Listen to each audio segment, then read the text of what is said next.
수암풍수님에게 질문 제19호를 드립니다. 조병옥 생가에는 어느 방위에 귀봉이 있습니까? 양픽 질문 첫 번째입니다.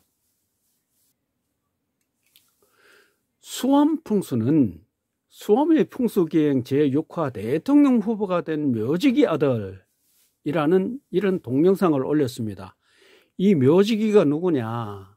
묘지기 아들이 누구냐? 조병옥 박사입니다. 자, 이것이 조병옥 박사의 증조부묘인데요. 유튜브 3분 8초에서 45초 사이에 용맥이 아래로 계속 진행하여 혀를 맺을 수 없다라고 했습니다. 자, 용맥이 이렇게 계속 내려갑니다. 밑으로 내려가니까 이게 과룡이랍니다.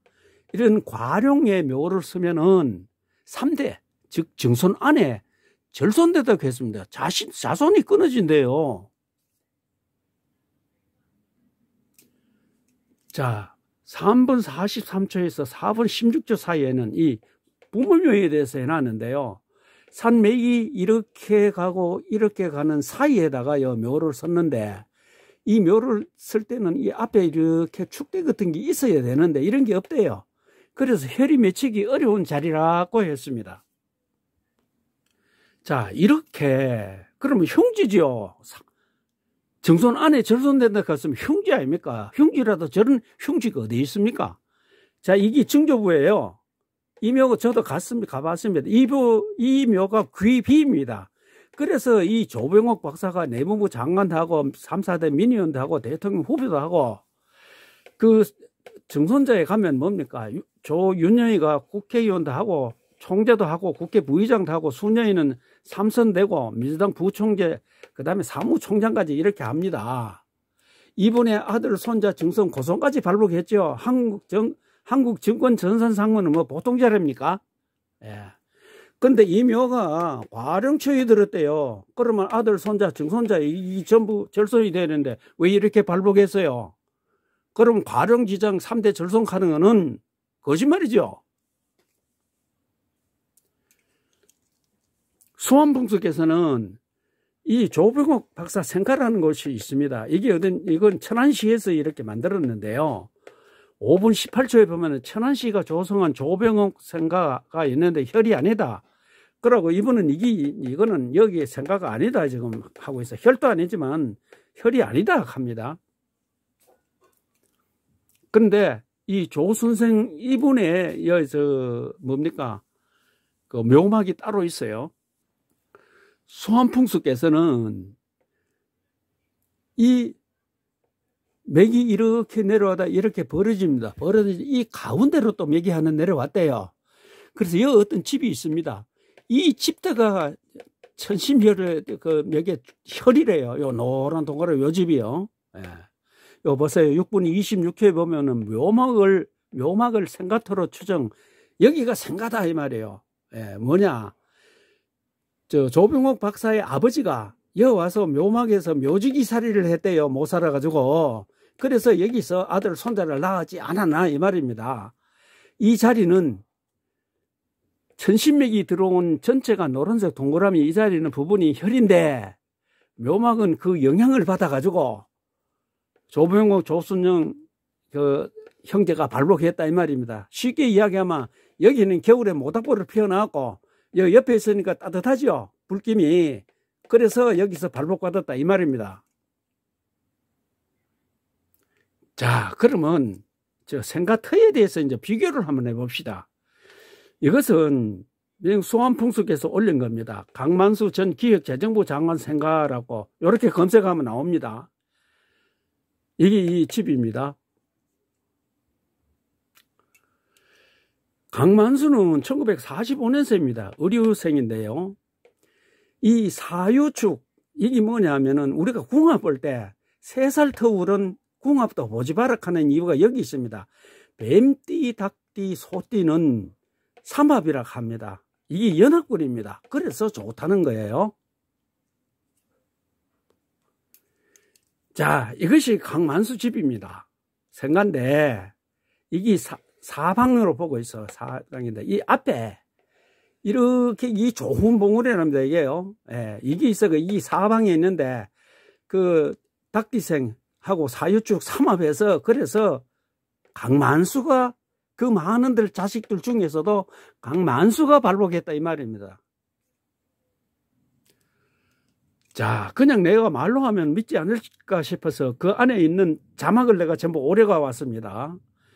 그 자막에 강만수 전 기획재정부 장관이 태어난 집터는 저 둥그런 산봉우리 아까 봤지요?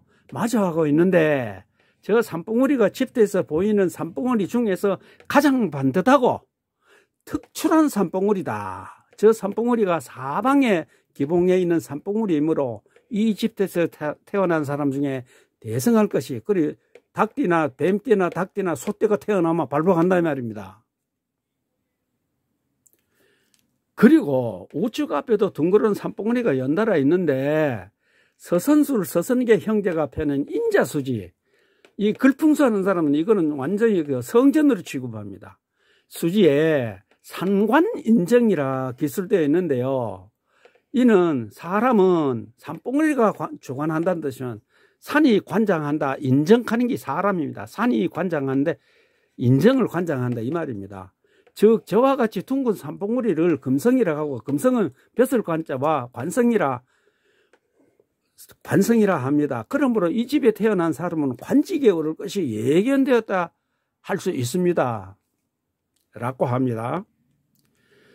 이 집터에 태어난 강만수 전 기획재정부 장관이 관직에 올라 주로 재물과 연관이 있는 직을 수행했으며 국가재정을 관장하는 주무부처의 수장과 밀접한 재물 은행장을 역임하였으므로 관직과 두 가지 모두 강만수 전 기획부 재정장관이 태어난 집터의 입지와 부합이 잘 된다는 걸 알 수 있다고 이렇게 했습니다.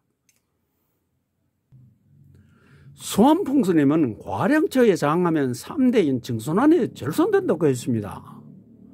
그런데 조병옥 박사의 증조부 묘가 과량처에 있다고 했고 부모면은 혈이될 수 없다고 했습니다. 그러면 3대 안에 절손되어야 하는데 오히려 대발복을 했습니다. 과룡지정 3대 절손은 사실과 다르죠. 사실과 다르면 거짓말이 되고 거짓말이 되면 혹세무민이 되죠. 그런데 이렇게 묘토에는 발복지가 없으니 생가터 발복이라고 했죠.